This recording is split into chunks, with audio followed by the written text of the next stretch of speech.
Welcome, everyone. Today we will be talking about Angular framework. And I know you can say that there are a lot of misconceptions about Angular. And wait, what? Isn't it dying? Aren't Svelte, React, Vue, HTMX better? Yeah, you can ask that question, but can we actually compare some of them with Angular? Like, for example, simple React. React is not immediately comparable to Angular, mostly because React is just a library, and you need additional tools for it. Like, for example, Next.js, which combines all of the features that you need to build a SPA application and not more.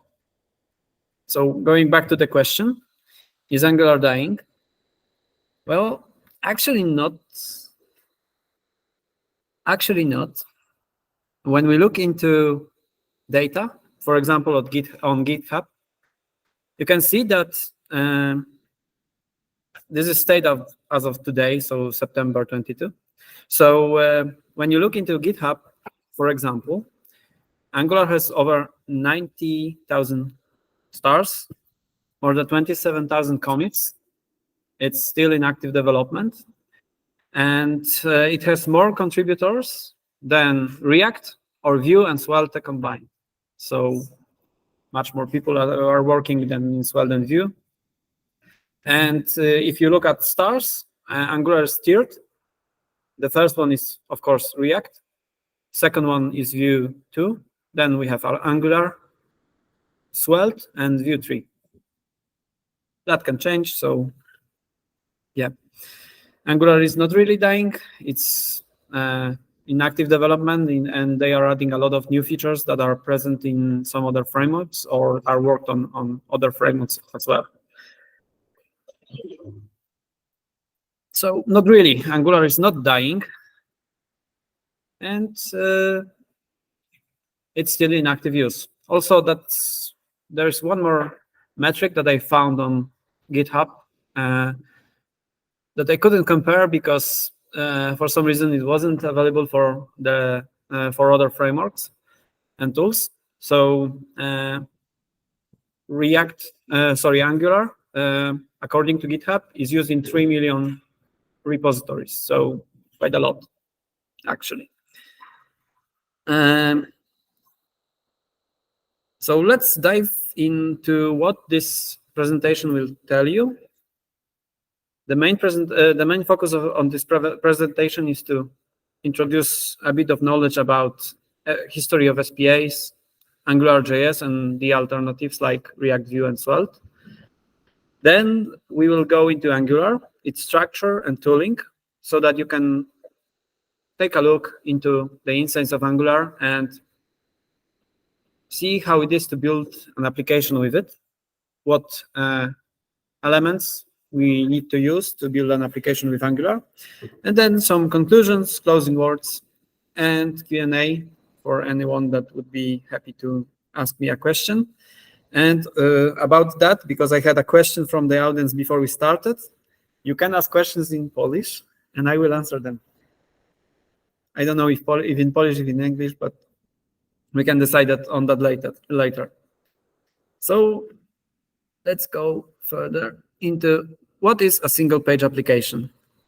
Oh, sorry. A single-page application is a web application running on a single HTML page. So when you go to an application built as an SPA, you are just loading whole application at once. Technically not really, because we can split the application into multiple parts and then load those other parts when we need them. But basic concept is that we want for user to see only one load of the whole app and then change its state and its view UI dynamically when reacting to user inputs, like, for example, button clicks or filling forms. So basically, those systems are good for certain problems, like when we need a really huge dashboard for a user and we want to have a lot of interactivity with our users. But I would avoid using that for landing pages or websites that don't have this requirement, that don't need a lot of interaction with the user. So yeah, let's go further. So what's good about SPAs? No web page reloads, as I mentioned. Also, we are loading this application once. So when we take into account some caches in browsers, we can reduce the bandwidth that we are using during the web page load. And also, it introduces additional layer, which helps in building an application, because we have a separate system that we can use for building responsive and really nice UIs that are separate from our backend infrastructure, and we don't need to interplay our backend language with front-end language like we did previously. Right? For example, in PHP, it was used with Twig in Symfony, or in Python in Jinja. And I believe Razor is similar to in C#, although I'm not an expert at that. So as I mentioned, it makes the whole process cleaner. We can also have a better specialists that are better in designing UI UX that will build this application instead of mixing it with backend code. So, for example, I faced a lot of issues and backlash before when I worked on the MVC applications, because we had a team that was building the application, the UI, the user experience first as a regular template in HTML, and then I had to work on it, implementing Python, PHP scripts to process user inputs and stuff. That was back when we used jQuery, so quite a long time. And it was a bit problematic because we had to work on 3 shifts. So basically, they had to create the UI, I had to implement the logic for it, and then we had to also fix issues that they introduced, or issues that arose because we could not do it in such a way that they wanted to do it. So yeah, it's much easier to build interactive apps thanks to that. So let's go further. So sorry. Okay. Negatives. As with everything in life, there are also negatives to SPA. Like, for example, application can take a long time to load, and also because we do it in 2 steps instead of 1, like when using MVC, it can also take a much longer time to present something significant to the user. Also, there are some issues with SEO that are mitigated with newer approaches to SPAs that allows for server-side rendering and other features. But basically, there are still some issues with SEO with SPA.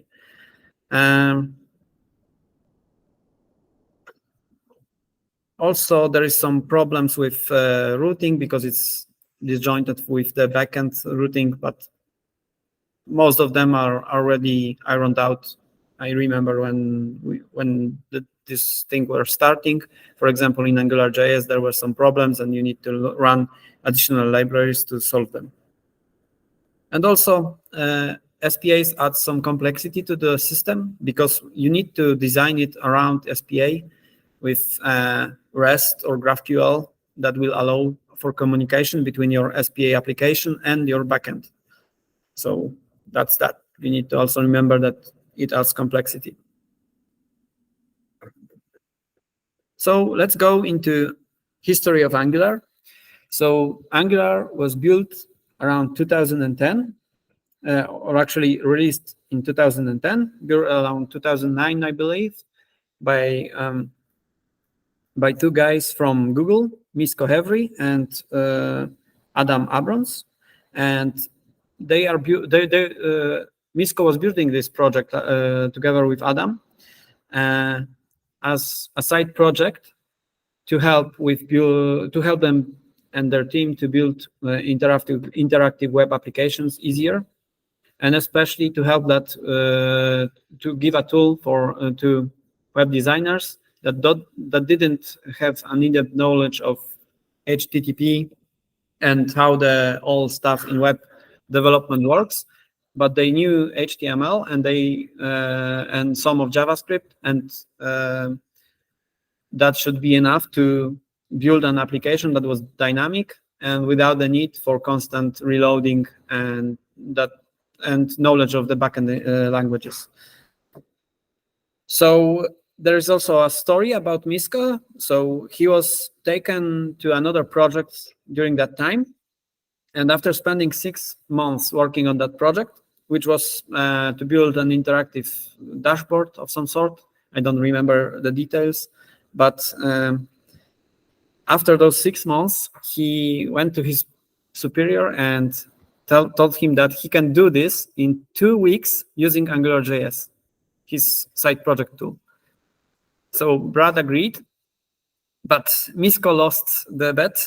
He built it in 3 weeks instead, with much less code and much simpler than the original system was built. After that, his superior, Brad, decided that they can sell this tool, or rather push this tool into an open source and share it with the world. And that at that time in 2010, we see an introduction to AngularJS and one of the most successful SPA tools at that time. That was before the React came. So let's go further. AngularJS started a revolution. So before that, if you wanted to build a reactive and really nice application, you need to use some JavaScript tools with server-side rendering, and that was a bit complex. A lot of jQuery, I remember that times, I was there. And after AngularJS, a lot of new tools emerged, like React Vue and Svelte and much more that are still emerging, and they are helping to shift the whole problem of building the interactive apps that was complex previously, and now it's getting simpler and simpler with every year. And also another complexity arose because there is a lot of frameworks to learn. So around 2016, we get new Angular, because at that time, Angular team decided that what they built in terms of AngularJS was getting old. And there were actually, this release was kind of bad. I was there because I was learning Angular since it was in beta. And basically, the issue was that first, they introduced bad naming. They started it as Angular 2, as a second version to Angular, which was the name of the AngularJS back then. Then they shifted it to NG, and then they decided that they will drop NG or Angular 2 and name it Angular, and they will rename the old one from Angular into AngularJS. So to say that was really bad marketing is to not say enough. Basically, the problem with that was any material you looked for was constantly redirecting to the old one, to the old framework. And it didn't help that because they decided to rewrite it anew and make it with new tooling like TypeScript, RxJS, and much more. And there were a lot of things you needed to learn to start using Angular after AngularJS. Okay. So let's dive into what is Angular. Angular is built with few core concepts that you need to understand before you can start using it. So the first one is components. So basically, when you came from React or Vue, you know that because you are building components there as well. In Angular, those components are built with TypeScript and HTML and CSS or SAS as well. And they are basic building blocks for the whole application. There's template that, as I mentioned, is in HTML and it's basic block for UI code, and also dependency injection. That's another concept that is worth understanding before we dive into Angular, which allows you to inject special classes that mostly are used for communicating with the backend servers into your components and share the data. So no need for Redux or any other state manager because it's baked in through through the code standards and dependency injection. So let's take a look into a component file. That's a TypeScript class decorated with component decorator. And you can see at the top, we have few options. There are much more to that too. One is selector, which is required because it's basically a marker that allows you to put this component inside the HTML of any other Angular components and make you render that component. You have also template URL, which basically is a directory for HTML file that contains HTML for that component. And also you can define it directly into TypeScript file through parameter called template. Instead of template URL, you just put template. There are also styles and styles URL, which are similar to that. They are defining the path to styles for that component. And also in Angular, component styles are working in a way that they are applying only to that component by default, not to whole application. So if you write a style for that component, it will only apply to the code inside that to the HTML inside of that component. You can disable that in settings of Angular. Then we have HTML template, which, as you can see, it's basically HTML with some additions, like, for example, in square braces, you have disabled, which is a property binding that allows you to control the elements in HTML. And also in parentheses, you have click, which allows you to bind event listeners, like, for example, reaction to click on the button by the user. You can map that to a method inside of your component and implement your code to react to that click in there. And also in curly braces, you have string interpolation, where you can put string text inside the HTML template. So that's it about the component and its template. Let's go into dependency injection. So first, let's talk about injectable. Injectable is another annotation that will allow you to mark a class as injectable, and you can specify it provided in, which basically tells dependency injection container where to create this class. So if we have provided in root, like in the example you can see in the slide, this class will be created on the root of the application and will be provided as a single instance to every place where we request that class.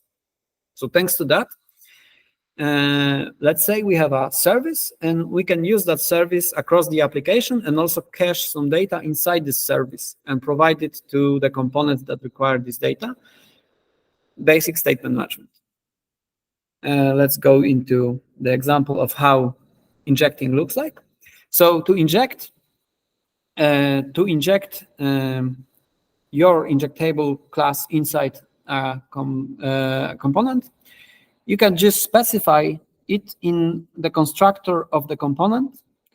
And thanks to TypeScript, you can specify it and don't have to bind it to the property inside the constructor scope. So it's automatic. If you put private or public to that argument, it will be automatically available as a field of that class. That reduces a lot of boilerplate code. And you can then use it inside of that component. Let's talk about application bootstrapping. So the basic problem is how to bundle your code in a meaningful way so that if your application grows, like for example, if you have a lot of pages and also you have some components that are responsible for showing some kind of data and you want to reuse them on the rest part of the application, Angular introduced a module system for that. So a module is basically a group class that basically binds all of your components, services, and other stuff that Angular uses into a single construct that you can then reuse on other parts of your application. Common use for modules looks like this. Like for example, you have some components to render, for example, users, and you want to use them on admin panel and on regular user panel. So you define a shared module where you put those components that are used for presenting the data, and then use them in another components, like for example, another module like admin module, where you have only components responsible for representing structure of the application. So routing and also web component that represents a page. Okay, let's get another one. So a routing module. Routing in Angular is also done through modules. So we define a separate module for routing, and you introduce routes like this. You can see that on the presentation. Things to note is that since most recent version of Angular, they decided that modules are introducing a bit of complexity to the system when you sometimes don't need this. So they introduced an option to not use modules.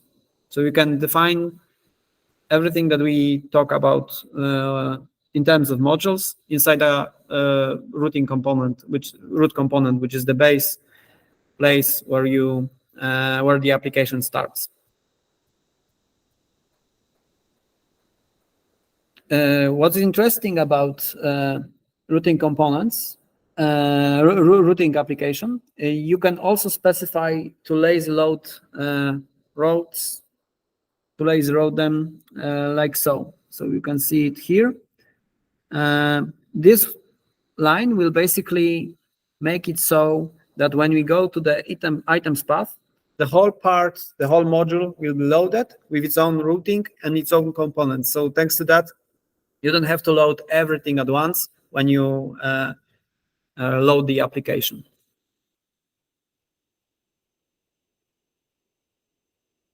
Also, Angular have a nice feature called pipes.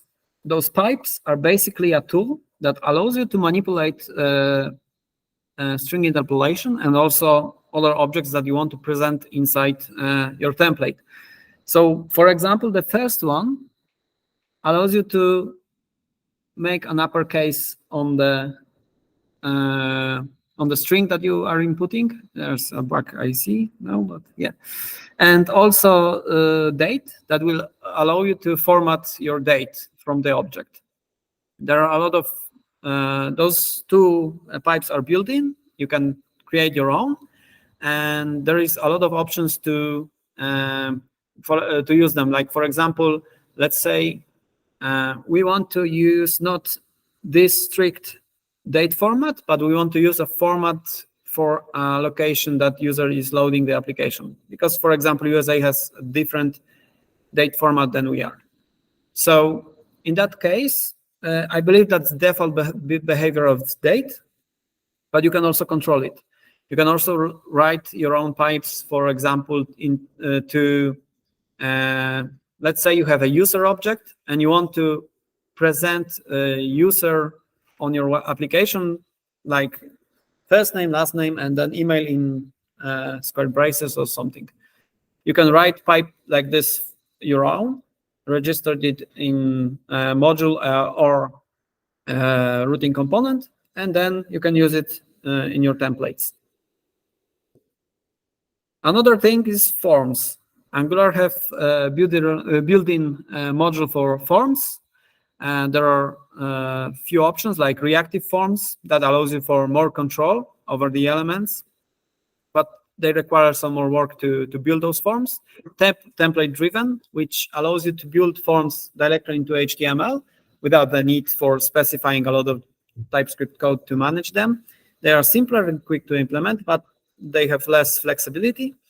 There is form validation, of course, and there is an option to create dynamic forms where you can have a metadata that will be used to generate the whole form for you.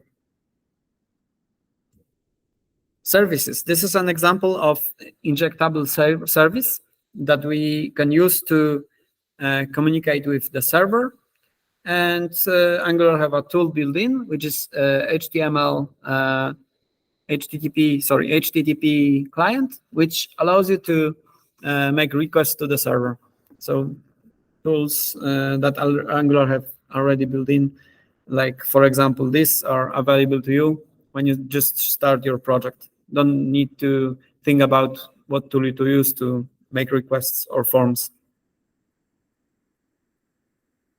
Angular has really nice infrastructure ecosystem. So, for example, another things that are built in and would take a long time to talk about is support for internationalization.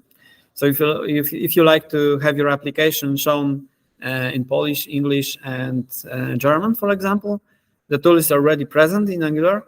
You can use it.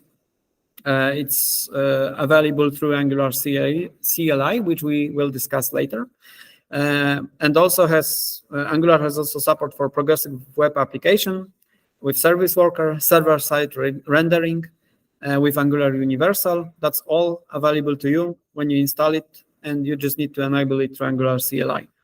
Web workers for intensive processing. That's also a nice thing that when you have some tasks that require a lot of work, you can run it on another thread and don't overwhelm the main thread that is responsible for displaying UI. And we are on Angular CLI, which is basically the best tool I've seen for all of the frameworks. It allows you to create your project, manage it, allows for quick updates to your project. I never had an issue with updating my project that I worked on. It allows you to run tests on your project.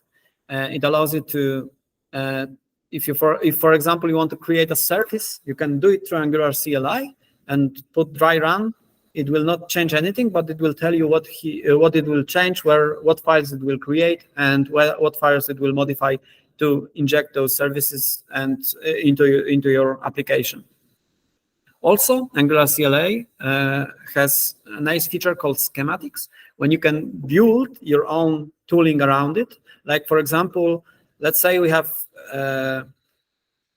a certain way that we like to structure our application. So you can build a schematic for that and then use it through Angular CLI in your company, so that when you start new project, it will already have all the scaffolding and all the required libraries that you need to start your project.